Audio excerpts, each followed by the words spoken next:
தாவீது அந்தி சந்தி மத்தியான வேளையில, தானியேல் 3 வேளையும் ஜெபித்தார். அல்லேலூயா. இயேசு கிறிஸ்து அதிக இருட்டோட எழுந்து போய் ஜெபித்தார்.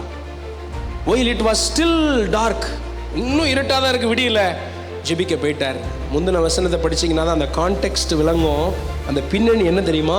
முந்தின வசனத்தில் போட்டிருக்கு, அந்த முந்தின நாள் அநேக வியாதியஸ்தர்கள், அநேக பிசாசு பிடித்தவர்கள், அநேக பிரச்சனையோடு வந்தவங்களுக்கு எல்லாருக்கும் ஊழியம் செய்து களைப்பா போய் படுத்துட்டு அதிக இருட்டோட எழுந்து ஜெபிக்க போனார்.